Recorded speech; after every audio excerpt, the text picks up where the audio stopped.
Hello students, हम लोगों ने एटम के इलेक्ट्रॉनिक कॉन्फ़िगरेशन डिस्कस किए हैं और इलेक्ट्रॉनिक कॉन्फ़िगरेशन हमें क्या बताते हैं कि अगर एक पर्टिकुलर एटम है और उसके पास जितने इलेक्ट्रॉन्स अवेलेबल हैं तो उन इलेक्ट्रॉन्स का डिस्ट्रीब्यूशन एनर्जी शेल्स में और उन शेल्स की सब शेल्स में और ऑर्बिटल्स में किस तरह से होगा। लेकिन इलेक्ट्रॉनिक कॉन्फ़िगरेशन हमें इसके बारे में बिल्कुल नहीं बताता है कि अगर इलेक्ट्रॉन एक ही एनर्जीज की यानी सेम एनर्जी की ऑर्बिटल्स में प्रेजेंट हो और सेम एनर्जी की ऑर्बिटल्स को हम क्या बोलते हैं, डीजेनरेटेड ऑर्बिटल्स।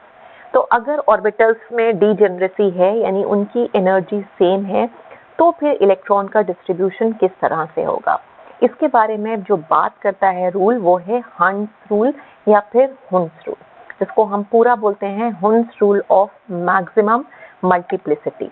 ठीक है, क्या बता रहा है ये कि अगर हमारे पास डीजेनरेटेड ऑर्बिटल्स हैं तो सबसे पहले तो हम डीजेनरेटेड ऑर्बिटल की मीनिंग समझें कि डीजेनरेटेड ऑर्बिटल्स क्या होती हैं। डीजेनरेटेड ऑर्बिटल्स मतलब ऐसी ऑर्बिटल्स जिनकी एनर्जी सेम होगी, ठीक है ना, orbitals of same subshell and same energy, orbitals of same energies, right. जैसे हमें पता है जब हम पी की बात करते हैं, पी सबशेल की बात करते हैं, तो पी सबशेल में हमारे पास 3 ऑर्बिटल्स आती हैं, ठीक है। और वो 3 ऑर्बिटल्स कौन कौन सी हैं, पी एक्स, पी वाई और पी जेड, ठीक है। इन तीनों की एनर्जी अगर सेम है तो हम इन ऑर्बिटल्स को बोलते हैं डीजेनरेटेड ऑर्बिटल्स। इसी तरह डी सबशेल, डी सबशेल की बात करें तो डी में 5 ऑर्बिटल्स आपकी आ रही, राइट, 5 ऑर्बिटल्स। और वो 5 ऑर्बिटल्स के जो एड्रेस होते हैं वो होते हैं D X Y, D Y Z, D Z X, D X square minus Y square और डी जेड स्क्वायर। ये 5 ऑर्बिटल्स हैं। तो इन 5 ऑर्बिटल्स में अगर डीजेनरेसी है, अगर हम बोल रहे हैं कि डीजेनरेटेड डी ऑर्बिटल्स हैं, तो इसका मतलब ऑर्बिटल्स जो हैं, ये पांचों ऑर्बिटल्स जो हैं उनमें सेम एनर्जी होगी यानी उनकी एनर्जी सेम होगी, ठीक है। तो जो हंस रूल है वो हमें यही बताता है कि अगर सेम सबशेल की डीजेनरेटेड ऑर्बिटल्स हैं तो हम उसमें किस तरह से इलेक्ट्रॉन की फिलिंग करेंगे, ठीक है। और इलेक्ट्रॉन की फिलिंग हम कुछ इस तरह से करेंगे, रूल कह रहा है कि हम पहले सारी ऑर्बिटल्स को, जितनी भी ऑर्बिटल्स प्रेजेंट हैं, जैसे पी में 3 ऑर्बिटल और डी में 5 ऑर्बिटल्स, पहले हम सारी ऑर्बिटल को सिंगल सिंगल फिल करते हैं यानी हम उनमें एक एक इलेक्ट्रॉन डालेंगे और जब वो ऑर्बिटल सारी फिल हो जाएंगी तब इलेक्ट्रॉन्स की पेयरिंग स्टार्ट होगी, ठीक है। तो ये रूल की लैंग्वेज क्या है कि this rule states that electrons are distributed among the orbitals of a subshell in such a way, मतलब इस तरह से डिस्ट्रीब्यूशन होगा as to give maximum number of unpaired electrons with parallel spin।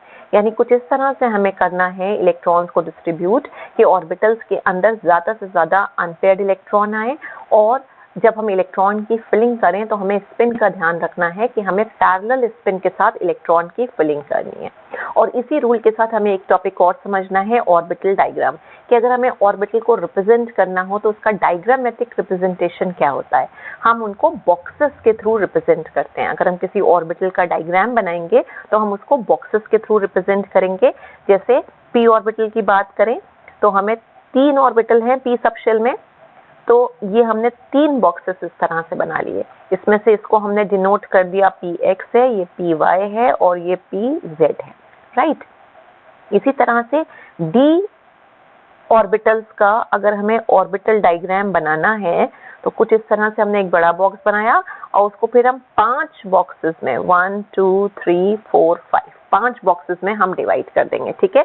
Her orbital का अपना address होगा। ये जो 5 ऑर्बिटल्स हैं इसमें से एक डी एक्स वाई होगी, एक Y Z, D Z X, और इस तरह से पांचों ऑर्बिटल का अपना एड्रेस होगा, जिससे हम बता पाएंगे कि वो पर्टिकुलर अगर इलेक्ट्रॉन को हम लोकेट करने की कोशिश कर रहे हैं कि इलेक्ट्रॉन कहाँ प्रेजेंट है, तो हम बता पाएंगे कि वो किस शेल की, किस सबशेल की, किस ऑर्बिटल में प्रेजेंट है, ठीक है। तो हमें हंस रूल के हिसाब से इलेक्ट्रॉन की पेयरिंग करनी है। हम अगर एक एग्जाम्पल ले लें, हमारे पास सपोज अगर बेरिलियम एटम है और बेरिलियम एटम की अगर हमें इलेक्ट्रॉन की फिलिंग दिखानी है एज पर हंस रूल, तो सबसे पहले हमें बेरिलियम का एटॉमिक नंबर पता होना चाहिए, वो होता है 4। हम बेरिलियम एटम की बात कर रहे हैं तो एटॉमिक नंबर का मतलब है इसके पास 4 प्रोटॉन है, राइट। और 4 प्रोटॉन अगर हैं, एटम है, न्यूट्रल होगा तो 4 ही इलेक्ट्रॉन होंगे। तो सबसे पहले तो अगर हम बात करें कि इसका अगर हम इलेक्ट्रॉनिक कॉन्फ़िगरेशन लिखते तो वो किस तरह से आता। सबसे पहले 1s इलेक्ट्रॉन फिल होता, 1s में इलेक्ट्रॉन फिल होता और हो जाता 1s2 और 2s2। रिमेनिंग 2 इलेक्ट्रॉन्स कहाँ जाते हैं, 2s में, ठीक है। तो ये तो इलेक्ट्रॉनिक कॉन्फ़िगरेशन हो गया। अब अगर हमें इलेक्ट्रॉन की फिलिंग दिखानी है तो एक ऑर्बिटल में मैक्सिमम 2 इलेक्ट्रॉन आ सकते हैं, ये हमें पता है, ठीक है। तो हम s के लिए हमेशा एक ही बॉक्स बनाते हैं, जैसे हम p के लिए 3, d के लिए 5, वैसे हम s के लिए एक बॉक्स बनाते हैं। और f सबशेल की कैपेसिटी होती है 14 इलेक्ट्रॉन्स को होल्ड करने की, तो हम उसमें जो बॉक्सेस बनाते हैं वो 7 बॉक्सेस बनाते हैं। एक बॉक्स के अंदर 2 इलेक्ट्रॉन, 14 इलेक्ट्रॉन्स के लिए 7 बॉक्सेस। तो ये हो गए। अब हमें इलेक्ट्रॉन की फिलिंग कैसे करनी है, पहले हमें 1s में इलेक्ट्रॉन भरना था तो एक इलेक्ट्रॉन आया और दूसरा इलेक्ट्रॉन अब ऑपोजिट स्पिन के साथ आएगा तो ये स्टेबिलिटी आएगी। और 2s में भी यही है, 2 इलेक्ट्रॉन है तो एक को अप स्पिन और एक को डाउन स्पिन के साथ हमने रिप्रेजेंट किया, राइट। लेकिन अगर यही हमारे पास नाइट्रोजन है, नाइट्रोजन जिसका एटॉमिक नंबर होता है 7, राइट। हंस रूल के हिसाब से हमें इलेक्ट्रॉन की फिलिंग करनी है और ऑर्बिटल डायग्राम बना के दिखाना है कि किस तरह से हमने इलेक्ट्रॉन की फिलिंग करी। सबसे पहले तो हम कॉन्फ़िगरेशन लिख लेते हैं। 7 इलेक्ट्रॉन के लिए आ जाएगा 1s2, 2s2, 4 इलेक्ट्रॉन हो गए और बाकी के जो 3 हैं वो किस में जाएंगे, 2p3 में। अब हमें इनके लिए ऑर्बिटल डायग्राम बनाना है तो हमने s के लिए एक बॉक्स बना लिया, 2s के लिए एक बॉक्स बना लिया और 2p के लिए हमने 3 बॉक्सेस बना लिए। इसको हम इलेक्ट्रॉन का घर भी बोल सकते हैं कि इलेक्ट्रॉन यहीं पे रिसाइड करेंगे, ठीक है। अब s में कितने इलेक्ट्रॉन दिख रहे हैं, 2, तो हमने इस तरह से 2 इलेक्ट्रॉन रिप्रेजेंट कर दिए। आप फुल हेडेड एरो भी बना सकते हैं, हाफ हेडेड एरो भी बना सकते हैं, ठीक है। फुल हेडेड ये होगा और हाफ हेडेड की बात करें तो ये आएगा। 2s2 भी है कि 2s में 2 इलेक्ट्रॉन्स हैं, ये फिलिंग हो गई। अब 2p3 में किस तरह से इलेक्ट्रॉन की फिलिंग होगी, ठीक है। तो अब जब ऑर्बिटल्स हमारी देखिए यहाँ पे क्या आ रहा है, एक सबशेल की ऑर्बिटल्स हैं, एक से ज्यादा आ रही हैं। अब हमें किस तरह से इलेक्ट्रॉन की फिलिंग करनी है, 3 इलेक्ट्रॉन। अगर आपने इस तरह से फिलिंग कर दी, ये 3 है, 2 आपने यहाँ डाल दिए और एक आपने यहाँ डाल दिया तो ये गलत है। इसी तरह अगर आपने 3 इलेक्ट्रॉन की फिलिंग इस तरह से करी, ठीक है, कि एक इलेक्ट्रॉन ये भर दिया आपने, फिर एक इलेक्ट्रॉन आपने ये भर दिया और फिर एक इलेक्ट्रॉन आपने ये भर दिया, तो अगेन गलत है। क्यों? क्योंकि वो क्या कह रहा है, अनपेयर्ड इलेक्ट्रॉन तो सब में हमने डाले हैं लेकिन पैरेलल स्पिन आनी चाहिए। यहाँ पैरेलल स्पिन नहीं आ रही है, यानी स्पिन एक ही डायरेक्शन में होना चाहिए। यहाँ एक अप है, एक डाउन है और एक अप हो रही है, ठीक है। तो और एक ऑर्बिटल में 2 से ज्यादा इलेक्ट्रॉन रखने भी नहीं है, मतलब अगर एक ही में आप 3 दिखा दें तो वो भी गलत हो जाएगा। तो 3 इलेक्ट्रॉन की फिलिंग हमें कुछ इस तरह से करनी है कि maximum number of unpaired electron है। तो पहला इलेक्ट्रॉन यहाँ जाएगा, दूसरा इलेक्ट्रॉन यहाँ जाएगा और तीसरा इलेक्ट्रॉन यहाँ जाएगा। इस तरह से हमें 3 अनपेयर्ड इलेक्ट्रॉन मिल जाएंगे यहाँ पे, राइट। तो ये 3 अनपेयर्ड इलेक्ट्रॉन आ गए, maximum number of unpaired electron आ गए, पैरेलल स्पिन भी है, हंस रूल फॉलो हो रहा है, ठीक है। इसमें एक इलेक्ट्रॉन 2px में है, दूसरा 2py और तीसरा 2pz में है, जो भी हमने ऑर्बिटल के एड्रेस की बात करी थी। एक और अगर हम एटॉमिक नंबर ले लें, थोड़ा सा हायर में अगर हम चले जाएं और अगर हम फास्फोरस की बात करें तो फास्फोरस का एटॉमिक नंबर होता है 15। पहले हम इलेक्ट्रॉनिक कॉन्फ़िगरेशन लिखें तो कॉन्फ़िगरेशन आएगा 1s2, 2s2, फिर 2p6, राइट। 10 इलेक्ट्रॉन फिल हो गए हैं और ये 10 इलेक्ट्रॉन किसको रिप्रेजेंट कर रहे हैं, नियॉन के कॉन्फ़िगरेशन को रिप्रेजेंट कर रहे हैं। रिमेनिंग 5 इलेक्ट्रॉन्स कहाँ जाएंगे, तो हमें पता है 2p के बाद आता है 3s, तो 3s में 2 जाएंगे। जब 3s कंप्लीटली फिल्ड हो जाएगी तो remaining 3 electrons will move to 3p3। ये कॉन्फ़िगरेशन आ रहा है फास्फोरस के लिए, या फिर हम ये कहें 15 इलेक्ट्रॉन्स के लिए। अब जब हमें ऑर्बिटल डायग्राम बनाना है तो जो स्टेबल कॉन्फ़िगरेशन है हम यूजुअली उसके लिए ऑर्बिटल डायग्राम नहीं बनाते। ऑर्बिटल डायग्राम की जरूरत पड़ती है जब हमें बॉन्डिंग दिखानी होती है। अब आगे बॉन्डिंग पढ़ेंगे तो बॉन्डिंग दिखाने के लिए हम ऑर्बिटल डायग्राम ड्रॉ करते हैं, इसलिए हम स्टेबल कॉन्फ़िगरेशन को टच नहीं करेंगे। ये 10 इलेक्ट्रॉन्स हैं, नियॉन का कॉन्फ़िगरेशन है ये, हम इसको टच नहीं करेंगे। जो बॉन्डिंग की हम बात करेंगे उसमें हमें पता है हमारे वैलेंस शेल के इलेक्ट्रॉन पार्टिसिपेट करते हैं। और वैलेंस शेल यहाँ पे कौन सी है? Third shell, outermost shell जो है वो थर्ड शेल है और उसमें 5 इलेक्ट्रॉन प्रेजेंट है। 5 में से 2 3s में है और रिमेनिंग जो 3 आ रहे हैं वो किस में जा रहे हैं? 3p में जा रहे हैं, राइट। तो ये कॉन्फ़िगरेशन आ रहा है। अब इन दोनों के लिए हम ऑर्बिटल डायग्राम बनाएंगे। तो 3s में हमें जब 2 इलेक्ट्रॉन दिखाने हैं, राइट, तो अब यहाँ पे भी हम पैरेलल स्पिन एक ही में नहीं दिखाएंगे। जब एक ऑर्बिटल में 2 इलेक्ट्रॉन रिसाइड करते हैं तो वो ऑपोजिट स्पिन के साथ होते हैं, ठीक है। और 3p में 3 इलेक्ट्रॉन्स हैं, तो 3p के 3 इलेक्ट्रॉन्स हमें किस तरह से दिखाने हैं? अगेन वो नाइट्रोजन वाला ही केस आ गया, एक ये और एक ये, राइट। तो this is the orbital diagram for phosphorus. बात करें कि ये रूल किस फैक्ट पे बेस्ड है, ऐसा क्यों हो रहा है? ऑर्बिटल्स में हम पहले सिंगल इलेक्ट्रॉन क्यों फिल कर रहे हैं, हम पैरेलल स्पिन क्यों ले रहे हैं, जो इस रूल में कहा गया है कि हमें maximum number of unpaired electron लेने हैं और पैरेलल स्पिन लेना है। तो सबसे पहली बात कि maximum number of unpaired electron की बात क्यों हो रही है, पहले ऑर्बिटल सिंगली ऑक्यूपाइड क्यों हो रही हैं? हमें पता है इलेक्ट्रॉन जो हैं वो नेगेटिवली चार्ज होते हैं और सेम चार्जेस में हमेशा क्या होता है? Repulsion, right.